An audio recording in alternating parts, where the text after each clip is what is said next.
Assalamu alaikum. I am Shabana Yusuf. I am computer teacher in Gulistan School. Hope you all are fine. In class 7, we will read these 4 chapters in first term. Chapters are chapter number 1, computer component. Chapter number 5, flowchart and algorithm. Chapter number 7, more about word processor. And last, chapter number 10, concept of internet. Chapter number 1, computer components. In class 7, we will read computer components. The term computer hardware or computer part is used to describe computer components. And hardware means the physical equipment of computer which we can see and touch. For example, mouse, keyboard, CPU, scanner, etc. The major components of computer system are input-output devices, storage devices, and central processing unit. In this chapter, we will read computer components or part of computers. The first component of computer is input devices. Input devices are used to feed or enter data into computer.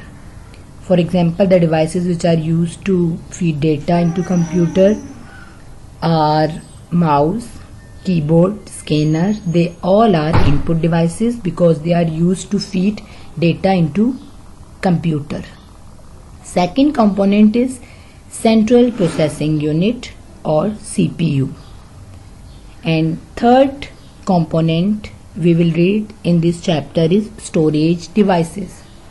Storage devices are used to store data of computer like hard disk, floppy disk, magnetic tape, etc. And fourth component is output devices. Output devices are used to display data of computer. For example, monitor, printer and plotter, etc. Now I will explain you the components of computer one by one. Motherboard. Motherboard is the main circuit board of your computer and it is also known as the main board. When you open your computer, the biggest piece of silicon you see is the motherboard. Motherboard contains CPU, BIOS. BIOS means basic input-output system, memory, storage expansion slots, and all the controllers for device like hard drive, keyboard, and mouse. Basically, motherboard is what makes everything in your computer work together. Microprocessor controls the logic of all digital devices. Computer is a digital device, so microprocessor control computers too. Microprocessor is a silicon chip that contains CPU. It is a central processing unit on a single integrated circuit chip. At the heart of all PCs sits a microprocessor. CPU stands for Central Processing Unit. CPU is used to control all input-output connections inside and outside a computer. CPU is the brain of the computer where most calculations take place. CPU is the most important element of a computer system. CPU is the most important element of a computer system. It performs many functions. Some of functions are: CPU sorts the data instruction.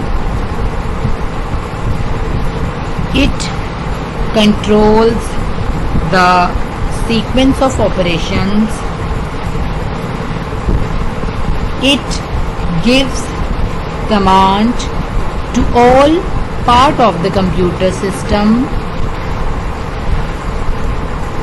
CPU carries out processing. It performs arithmetical and logical operations.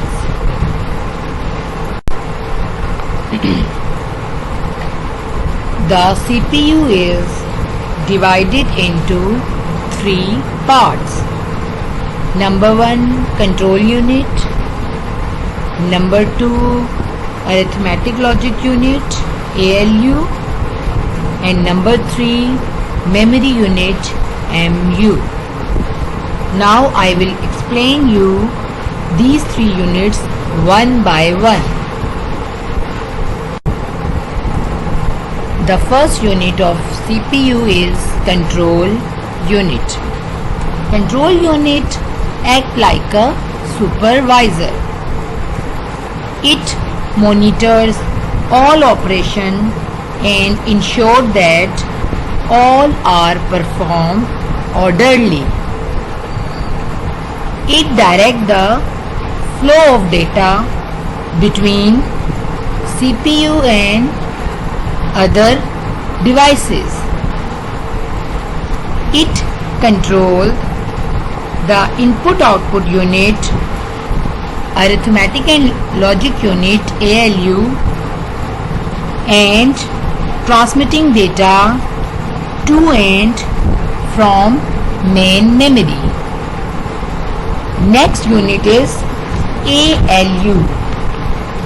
ALU stands for arithmetic logic unit.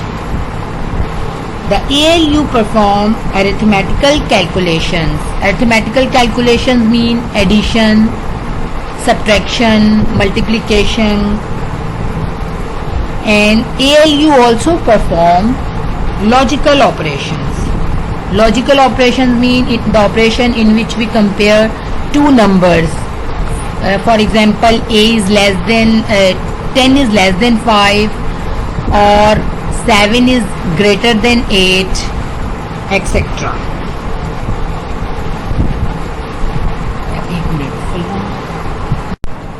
Next unit is memory unit, MU. Memory unit is the place where the computer program and data are stored during processing. There are two types of memory: internal memory and external memory. Internal memory is a set of chips located on the motherboard, while external memory are physical devices that are separated from the motherboard. Internal memory consists of two types. Number 1 is RAM and number 2 is ROM. Students, I have told you computer internal memory has two types, RAM and ROM. First, I will tell you about what is RAM. RAM stands for Random Access Memory. It is a temporary memory. It stores the input instructions and output, but loses all information when the computer is turned off. Now, what does it mean? Suppose you are working in MS Paint and drawing something. Suddenly your laptop turned off because of low battery and you have not saved your drawing. After recharging your laptop, when you restart your computer, you find that your drawing is not there. It means your drawing was being saved temporarily in RAM as laptop turned off. RAM cleared all its memory. That is why RAM is called temporary memory or volatile memory. Volatile means the memory which is affected by current. ROM stands for read-only memory. It is a permanent memory. RAM is a temporary memory and ROM is a permanent memory. From ROM we can only read data. We cannot write data on ROM. ROM is a permanent memory, but the information once saved cannot be changed.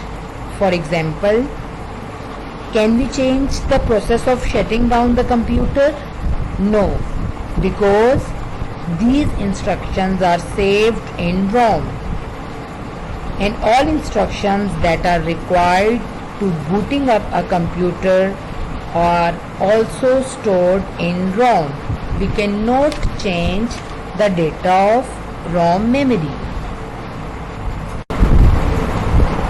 Okay, next topic is buses. Okay, what is bus or buses? In our daily life, we see buses on roads. What is the function of that buses? People travel from one place to another through these buses. Same like in computer, we have buses. The function of buses is to travel data from one component to another component. Bus is a system that transfer data components. We know that in motherboard we have lots of components. So if we want to travel data from one place to another, we need links or buses.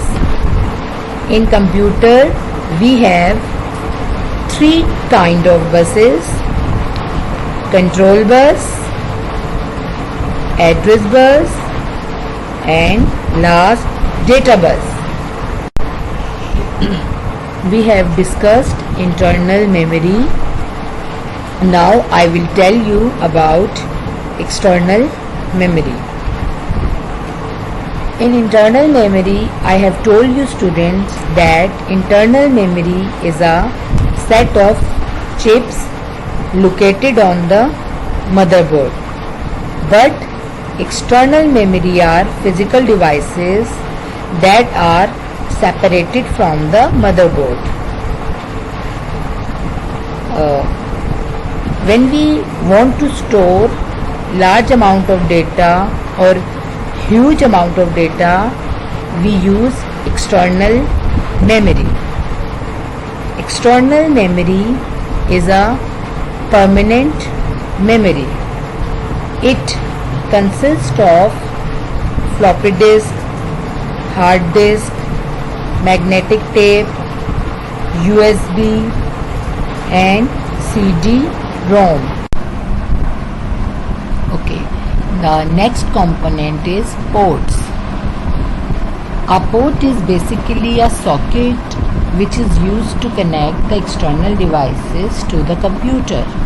or we can say that a port acts as an interface between computer and the external devices. Mouse, keyboard, printer, speaker are some of the example of external devices that connected to the computer through ports. Okay, in class 7 we will read only two types of ports. Number 1 is serial port and number 2 is parallel port. Okay, what is the difference between serial port and parallel port? Serial port. Serial port is a communication interface through which information transforms one bit data at a time. And parallel port is a parallel communication interface through which information transforms multiple data at a time.